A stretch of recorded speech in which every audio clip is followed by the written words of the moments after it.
So we'll get started in just a moment. I'm happy to introduce Katie Mitchell, Executive Director of David's Table, Keith Finch, Program Director of David's Table, Skeeter, Powell, storyteller, and chief of David's Table. Thank you for the opportunity to tell the story. If you look up here, it says David's Table exists to demonstrate the love of Jesus to adults and their families by creating community, connecting resources, and making disciples. It didn't start there. 22 years ago, Ben Brewer came to a Young Life meeting in a power chair. We didn't invite him. We didn't expect him. He scared us to death. From there, we met Ben at school. He had a ball, but we didn't understand all the needs that go along with being in a wheelchair. Like, is there a step? Is there a bathroom I can use where we need? So we decided to have one meeting with Ben and his friends. Absolutely horrible meeting because I had to lead it. But we had that one meeting and we didn't stop. That was 22 years ago. About 12 years ago, David's Table was incorporated. A couple of reasons for that. One, I got downsized from a business development job, and at age 65, I had to decide whether I wanted to try to find another place to do that or do my passion. And for a while, David's Table kind of straddled between Young Life Capernaum, Young Life's outreach to high school students with disabilities, and other adults with disabilities. About 8 years ago, Young Life said, your friends are just like every other high school student. When they get out of school, they're done. And I had a mother come and grab me by the neck and said, I can't tell Alex, she can't come to Young Life anymore. We are going to start something, aren't we? He was at that meeting too. And she did, and we did. And we have moved on from a time when Young Life and David's Table met together. The meeting that was formed is called D210. It's from the Ephesians 2:10. And we met together until they said we had to split. And we did, and we've grown. I'm gonna let Okay, so we during COVID, as a lot of organizations, we didn't know how to keep our group together. And so I'm going to pick it up where Skeeter did from E210. Don't vote just yet. E210, we wanted to continue, and we knew that our friends with disabilities were going to have an even greater struggle with the isolation that COVID brought, even though they live in that environment often, even now. So enter Zoom, which to this day I love. We learned really quick how to get on Zoom and keep our friends together. So in March, we started meeting on Mondays like we always met in person. And I have to tell y'all, that was one of the most beautiful things that happened to our group. We grew during COVID. Every Monday night, we had 45 plus join us on Zoom. Many of them who were technologically challenged is an understatement, and yours truly, who was trying to lead us through that, was the most challenged to get everything to work. But we got closer. Oh my goodness, just some beautiful, beautiful things happen.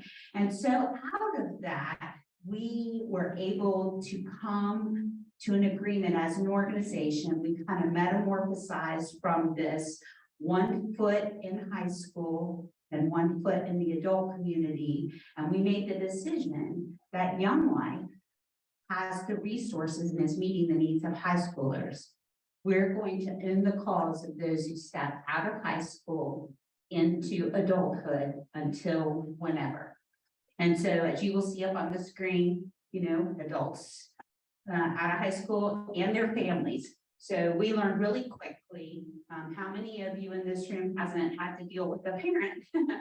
So that the family and caregivers are a critical part, and I'm a parent myself. We have some beautiful volunteers, a very passionate board, and our staff here. And hopefully you're paying attention to what it says on the screen, because that was meant to get a laugh. Because really, if you ask people who are familiar with David's Table, it's Skeeter Powell and the dog. That's what most people think. And it's old bald guy. Yeah, I usually say, look for an old bald guy and a dog when I tell people. So, we are a Christian ministry and a nonprofit. So I think it's important for y'all to understand too, that these are our core values. Ultimately, although our mission is creating community and connecting to resources and making disciples, it's all meant to connect our friends and families to Jesus. And so, what do we do? Oh my goodness, what don't we do? I would love to tell you that we have awesome strategic planning, but that would be a lie. What we do is pretty much people come up, how it happens is, well, what do you think about us doing this? Sure, we'll try that. Olivia, who's sitting in this room, can tell you, because we baked how many cookies, Olivia? 2,500 to 3,000 cookies right before Christmas as part of a service project. Okay, so we're pretty much, I tell people we're bomb-proof. We will try just about anything, and you're about to see that. So without further ado, I'm going to turn it over to Keith, who's our program director, to walk you through some of our programs we do.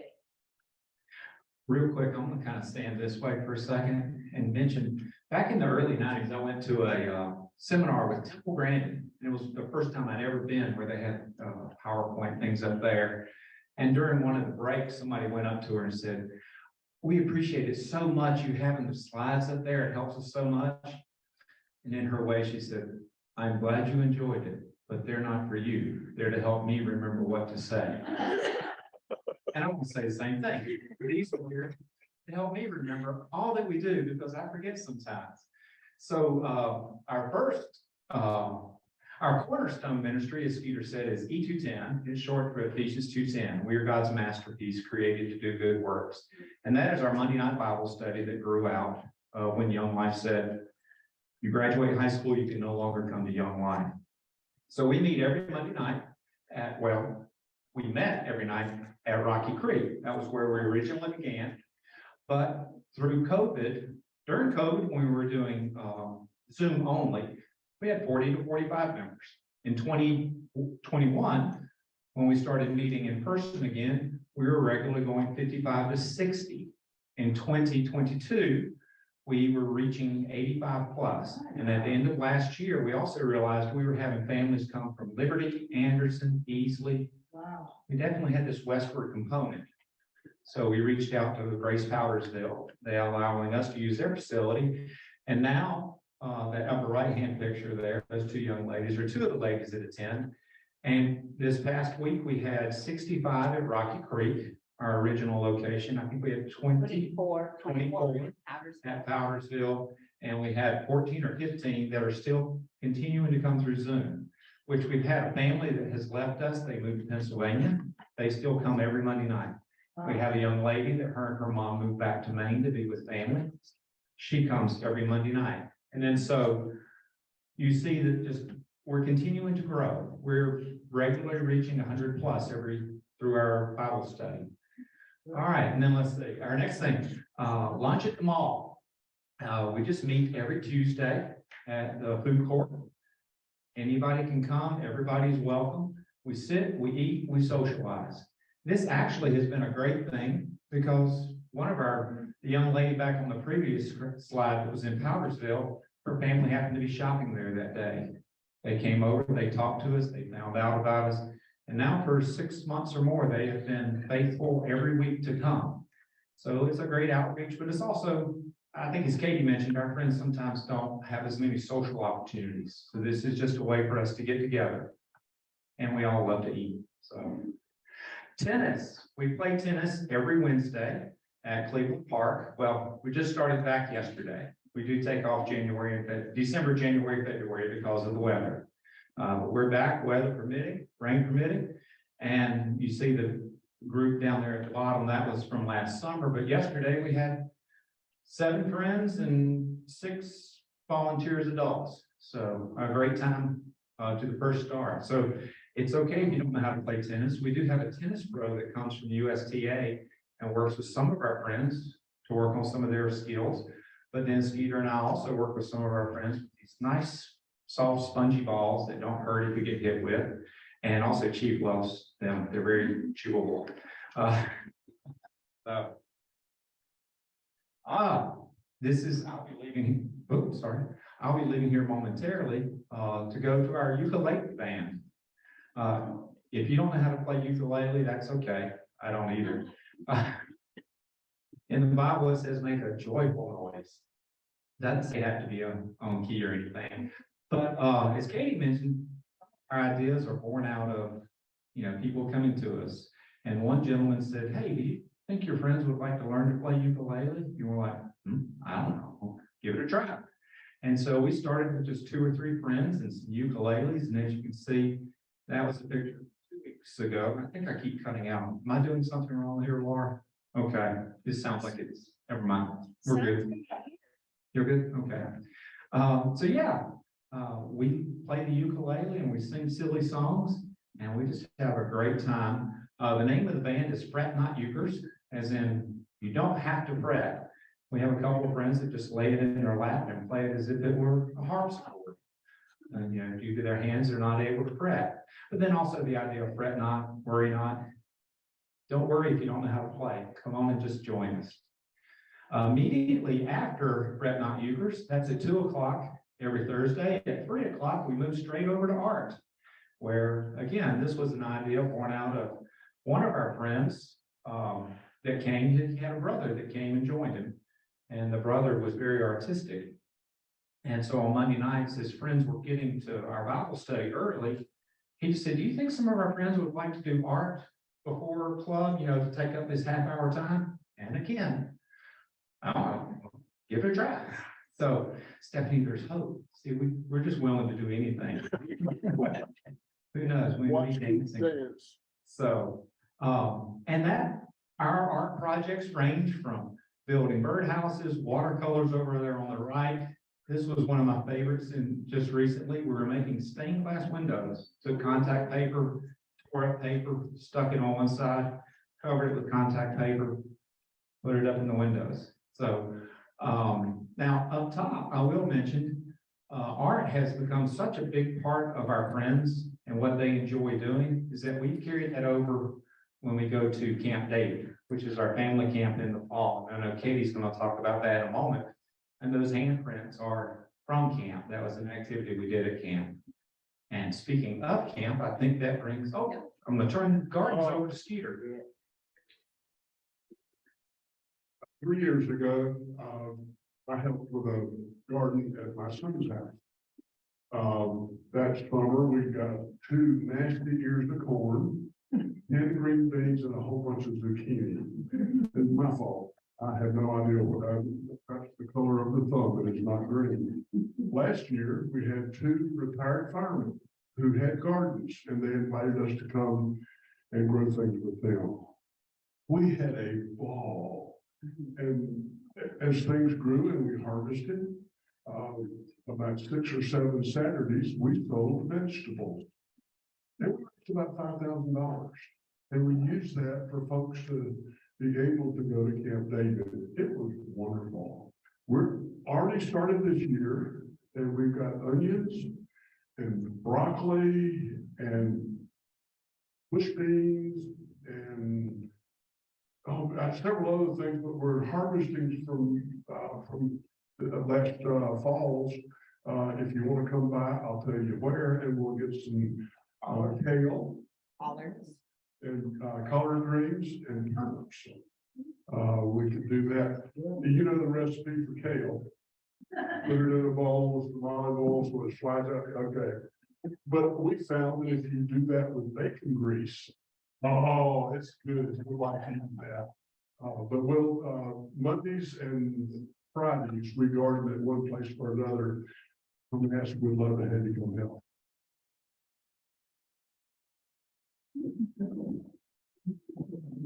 COVID again. While we were meeting with our friends on Zoom every Monday night, we got this wild idea. Imagine that, to have a virtual camp. And we did. And I want y'all to know that they still talk about this camp that was done virtually even now. We, to give you an overview so you can picture this, our friends hadn't seen us and oh gosh, except for on Zoom for forever. So we wanted them to be able to see us in a safe way. So it was a weekend virtual camp. Friday night, Friday afternoon, we all dressed up in superhero costumes. I got to be Wonder Woman for the first time and the last time. And so we all dressed up and they came through Rocky Creek's parking lot and did kind of a parade. Came by and picked up their camp materials, which included a box that had shampoos. You remember this? You do with Tyler? Yeah, shampoo, toothpaste, toothbrushes, all kinds of personal items, so they could do a service project. We made 200, our friends, we did not do this. Our friends, campers made 200 hygiene kits for prisoners at Jumpstart over the course of the weekend. So they came and picked up a box. I just will tell you that Skeeter and I are banned from Big Lots. We're not allowed to go in there. If they see us, we came with 3 shopping carts full of every imaginable thing that you put in a high kit. And they have to check it out one at a time. They're not allowed to mass scan anything. So you can just imagine how popular we were. But anyway, Friday they came through, they picked that stuff up. Saturday, we had a couple of sessions online, including breakout groups. We also, Saturday night, we had a virtual hoedown with karaoke. Well participated in, it was awesome. And then Sunday, they all came with a, they came through a drive-through at Grace Church and dropped off all the hygiene kits, and we turned in 200 without any mistakes. They were perfect. Every friend had, I think, 5 or 7 of them to do, and we checked them all.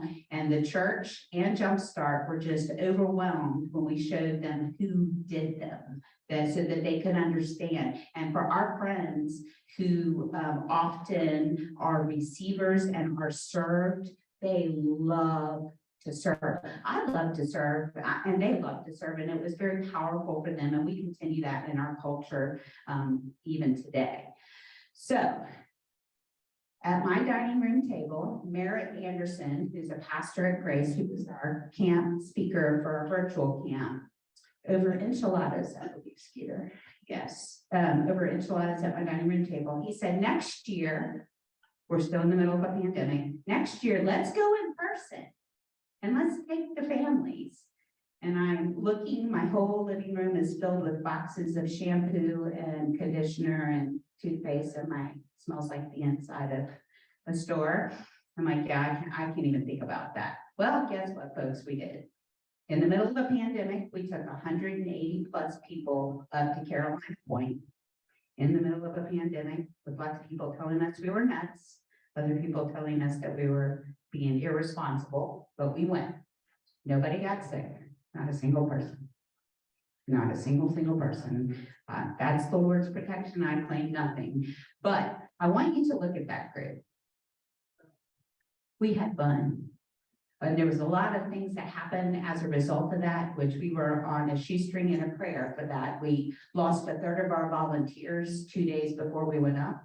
Some of the parents had to stand up, and I stood up in the dining room and said, if some of you parents don't become work crew, we have to send everybody home, and they did.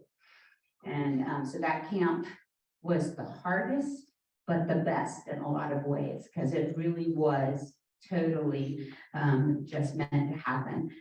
So last year, 375. It exploded. The word got out and we were overrun with volunteers and families and everybody who wants to come. We're anticipating over 500 this year. In fact, I expect I'll have a wait list pretty much. Volunteers, families, I have moms whose kids came to serve, teenage kids came to serve. They're like, we're so excited. Our whole family wants to come this year. So what is it? Well, imagine as a family that has this kind of life where you have an adult, which many of our adults can't work independently. Many of them aren't going to college and many of them will never launch out of their homes. They're living with aging parents and they don't have a whole lot to do. And so there's two flavors to this story. There's the story of the individual who I will tell you, most of our friends are the most joyful people in the world, which most of you already know. I have 3 daughters with special needs. So you have 2 stories. You have the mom, you have the dad, if there's still a dad in the picture, or you have the dad and maybe a mom if the mom's still in the picture, or you might have an aunt, or you might have a caregiver. We have some families that are being raised by siblings. Nobody gets you, very few people get you, but guess what? I want you to know all those people get each other. And that's the beauty of it. They all get each other. They don't have to spend 4 hours explaining what my life is like. They know. The moms sitting together and being able to connect with each other. Last year, we actually did deliberate groups. This year, we're taking it even a step further for the parents to connect them with the thought that if I can connect with one other mom, it just makes life a little less crazy. Somebody who gets me, who I can connect with. And if our daughters connect to, that's just a bonus. So that's the appeal there. And it's very powerful. And that's why we're growing, in my opinion. And that's some of our regular stuff that we do. There is a lot more that we do. We partner with a great many organizations and churches. It's like in the top center, we had a movie night at Grace Church in Greer. And at the bottom left, you see again, food is always a big part of what we do. Pancakes, green pancakes, as you can tell on St. Patrick's Day, they tasted better than they looked.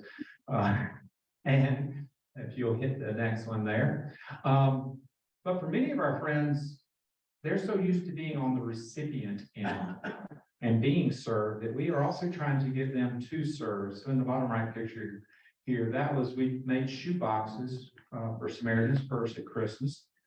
So we, again, rated big lots, involved all sorts of stuff. And we took our friends went shopping with us and helped us do that. And we met, we collectively packed shoe boxes together. And then we had a drop off at Brookwood, in which also we've been on a different day. We volunteered at Brookwood to help load the trucks for those that were able. We have participated now for 4 or 5 years with the bell ringing. So come see us again. We typically like to be at Cabela's. It's just a fun place to be. And now our upper left there is a bowling activity, which I'll mention in addition to the regularly scheduled events, Monday through Fridays or Monday through Saturdays that we do. We do try to do something big at least once a month, whether it's bowling, going to permanent basketball. I think we're going to the Swamp Rapids next Friday night. So we try to do one big thing at least once a month, and then hopefully partner with some other churches such as Brookwood. They call their events Fun Fridays, Respites for Parents. We try to partner and volunteer with them. And then, well, speaking of food, I do want to give Olivia a shout out. As she said, and this goes back to our friends serving, when we were approached, or I think Grace was approached, can you do this project for officers who are working Christmas Eve and Christmas Day? We'd love to bake some cookies for them.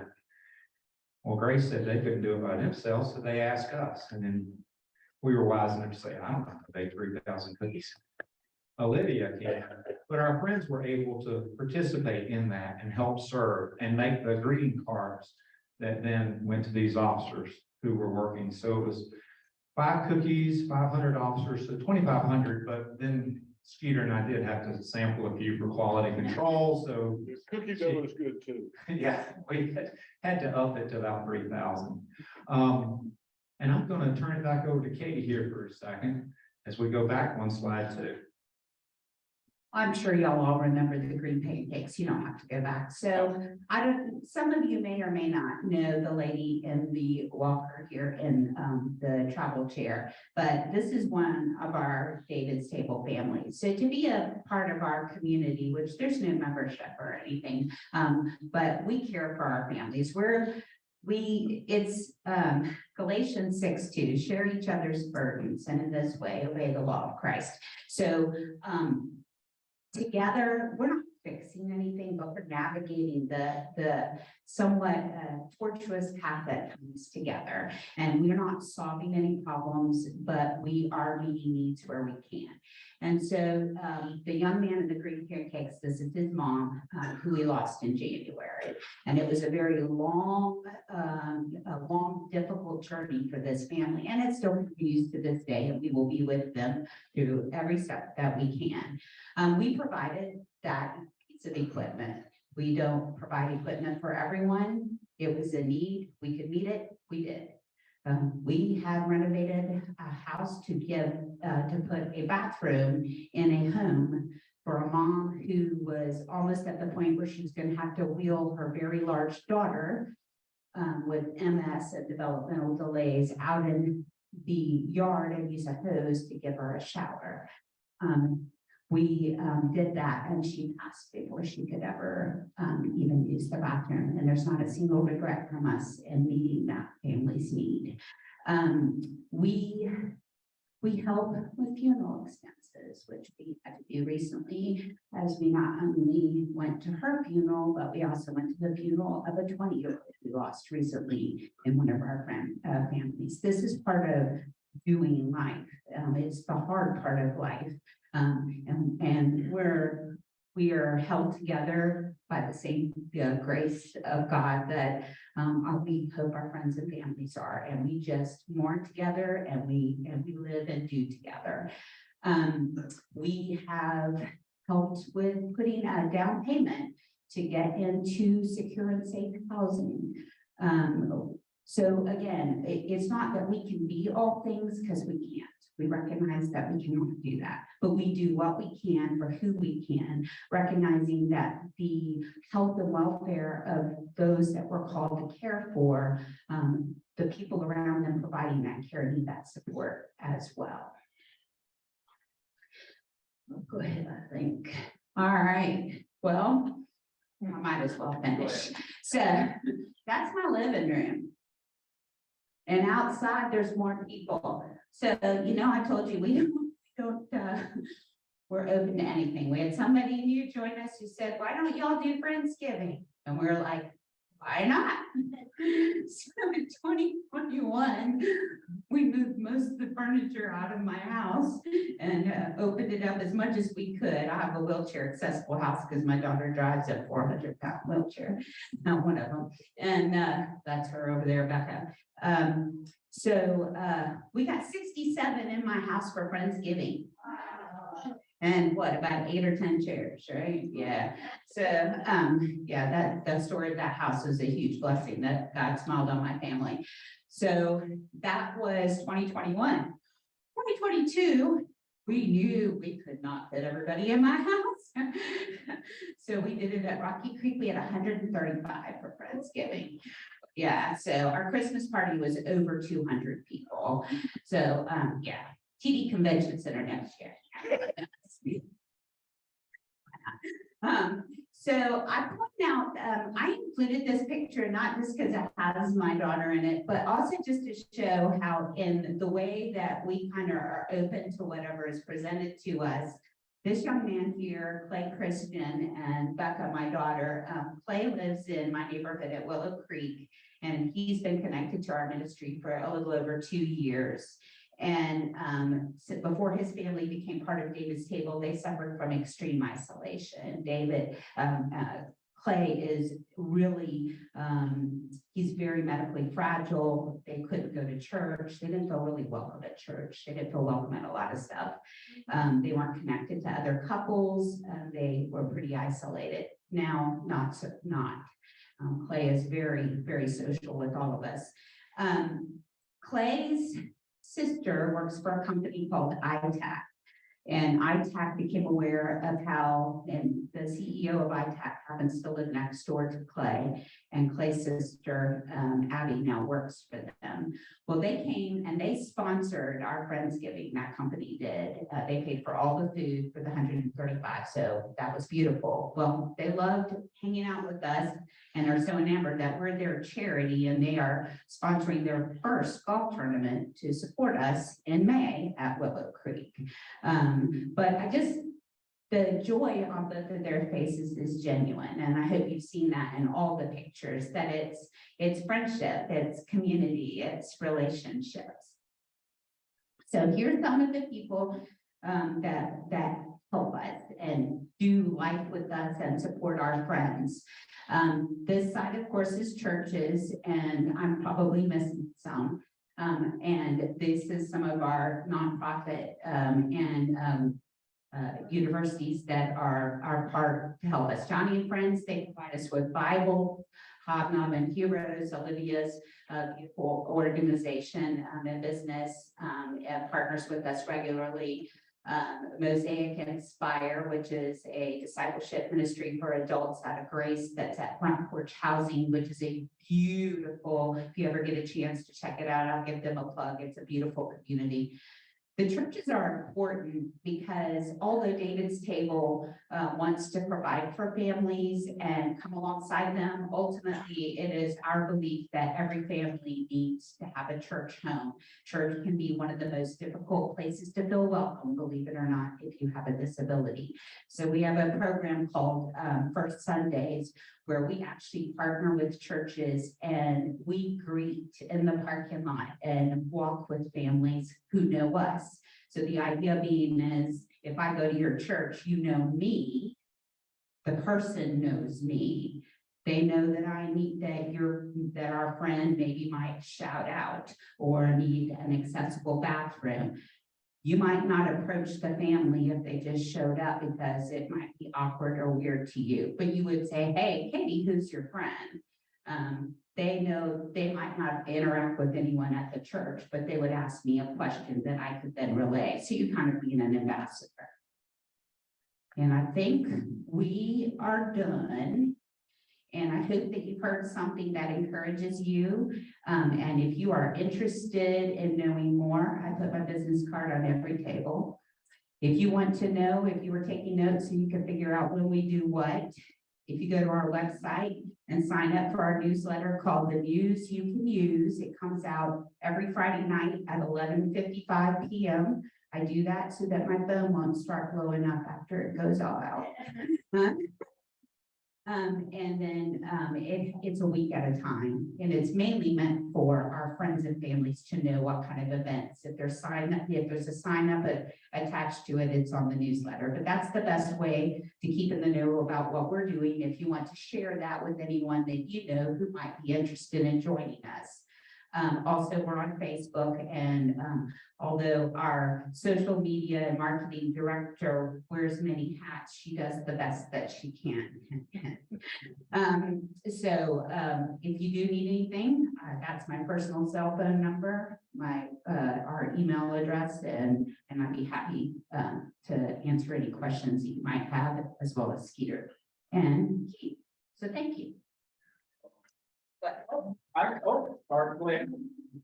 I was going to mention one thing here coming up that you can see on the news you can use. On March 25th, we're having a picnic and play at Front Porch Housing with North Greenville University. So we're going to cook, I don't know, between 125 to 400 hamburgers and hot dogs. We're going to have to see how that goes. And North Greenville University has a traveling drama troupe that is coming to put on a play for us. So bring your lawn chair, bring your blanket, sit out. And also, if you get there a few minutes early at Front Porch Housing, you can go to Inspire Coffee House, And then you can get you some delicious treats that Hobnobs and Heroes does through that. So come join us on March 25th and sign up for more things. Any questions? Yes, ma'am. Okay, I'll let Skeeter explain that. The original idea was that we would take 14 minutes on Zoom to talk about the week coming up. It usually ends up in about 45 minutes. And it's a hoot. When you sign up for news, you just come join us.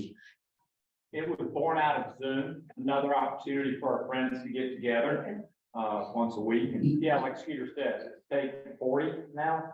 You have to bring, many of our friends will, they have an alter ego, so they start out the call as themselves, and about 10 minutes into the call, everybody puts on a costume and becomes somebody different. I'm Fred Spickett. Yeah, he's from Bishop, Tennessee, which is at the end of the, you fill in the blank. Any other questions? Yes. Camp David, is that an overnight camp, a day camp? We go up Friday afternoon, come back Sunday afternoon. And how would you handle, like, if I went with my son, how do we house? Well, see, that's, Okay, so all of this came from doing housing for 2 years. Yeah.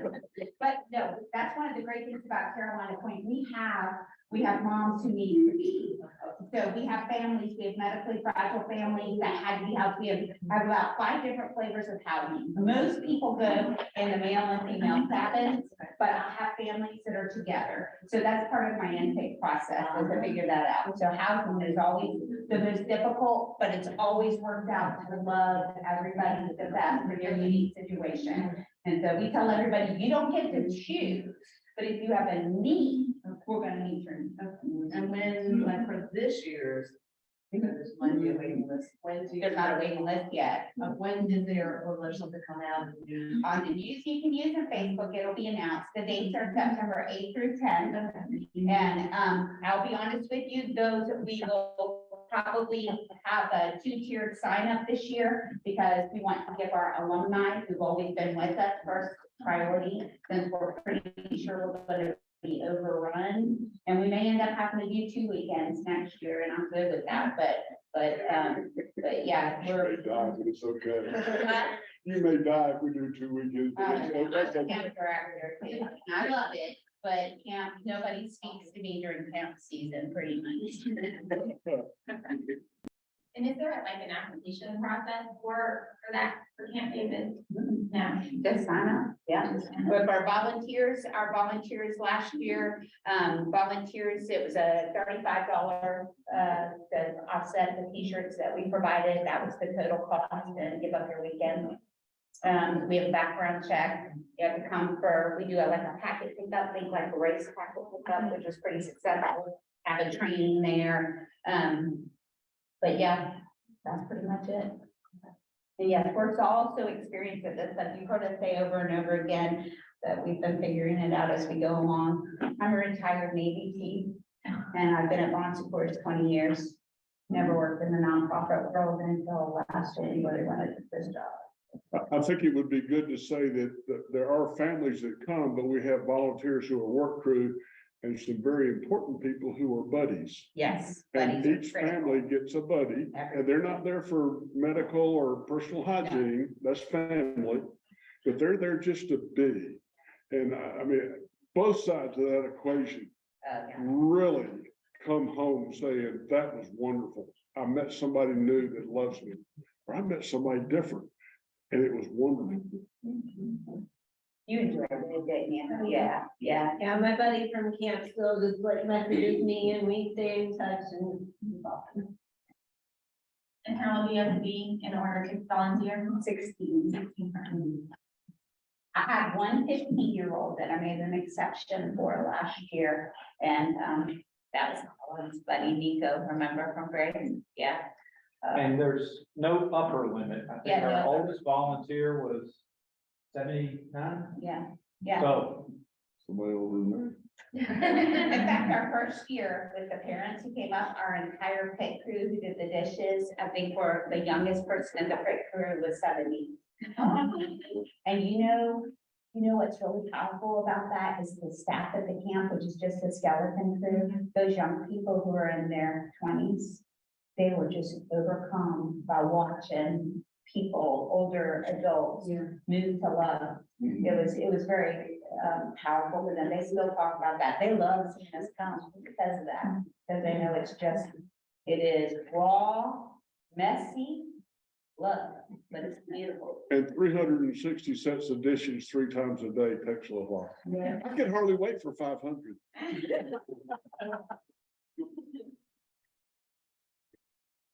What else? I see that hand.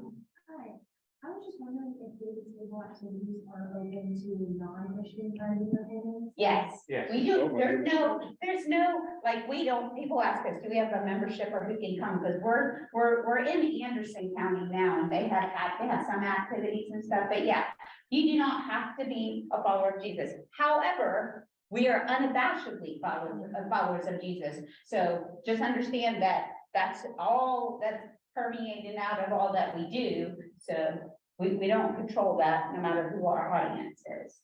But we come. We want you to come. Any chance that the move more north? Well, he's been born out of the 70s. So, like I said, 2020, you're talking about 4 groups that came out of Young Life Capernaum. Almost all of our friends came straight out of JL Man, East Side. Okay, so it was born out of that community. Now, in 2021, as we started, most of our growth is not from Young Life. We've had a lot of them. I'm 58. We've had 50-year-olds join us. Okay, I mean, we're getting a community now that is starting to explode. So we moved to Anderson because we had a bunch of them coming and we saw the need. And now I go to Powdersville on Monday nights. We have a group in Charleston already. Would like to, but we have some of our families move there. And yes, Greer, Travelers Rest, wherever there's a need. Are most of your activities right now at Rocky Creek Church or? Rocky Creek on Monday night. Tuesdays is at Haywood Mall. Okay. Wednesdays at Cleveland Park. Thursdays art and ukuleles at Trinity Fellowship, which is in Greer. Across from Kids Planet. Central Right, Park. yeah, there. We have no fixed facility. We're at the mercy of whoever will welcome us. So we have a small office at Front Porch, which has a whole bunch of equipment that we get donated and a ton of incontinence products and Anybody need a Hoyer lift? all kinds of stuff. But yeah, wherever we can find a meeting place, that's where we are. And the 2 gardens, the one that meets regularly on Monday is near Wade Hampton High School. We can get you the exact address. The one that typically meets on Fridays is over off of White Horse Road. And everything's in the newsletter, so all of it's there.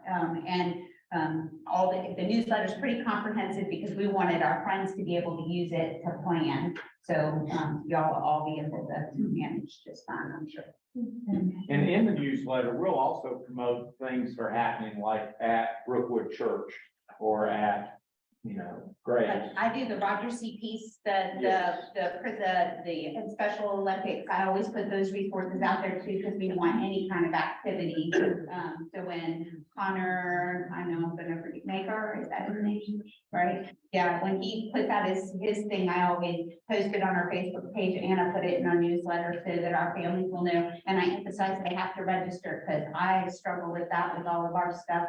We always have to add about 20%, like we had almost 100 people sign up for hockey tickets, about passed out.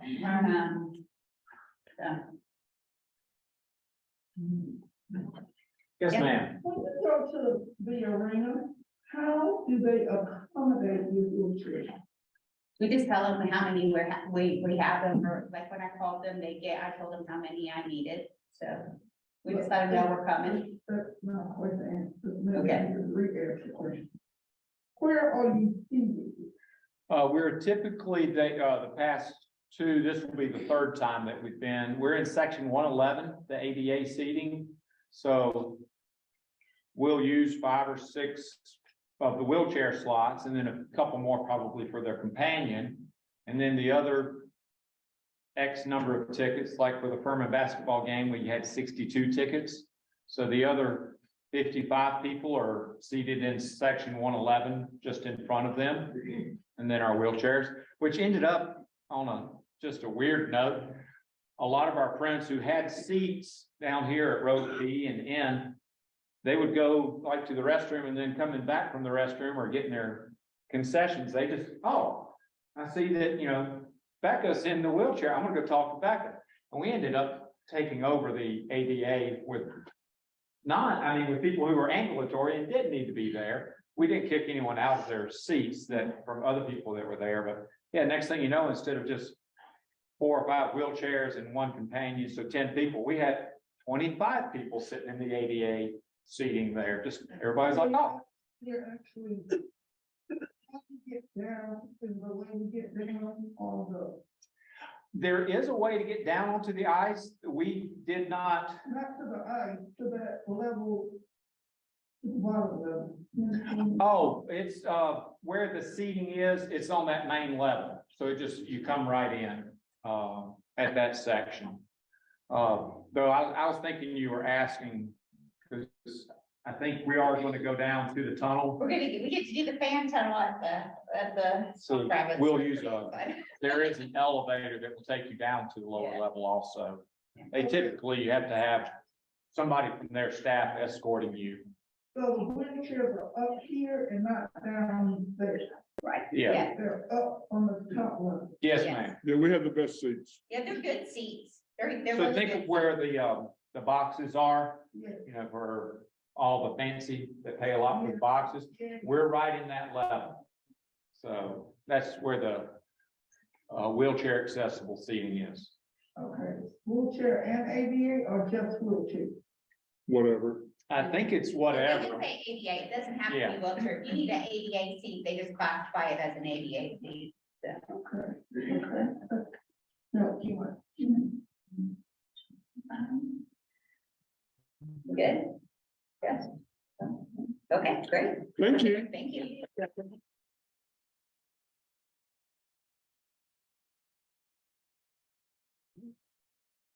All right, thanks, y'all. Stick around for a little bit, really quick. I don't want to put you on the spot. I want to introduce everybody to Merrick Johnson. Merrick is our new spring marketing intern through the Launch Greenville program. So we're really excited to have her. So she'll be coming around and getting pictures of everybody. She definitely wants a picture of David's table before you leave. Okay.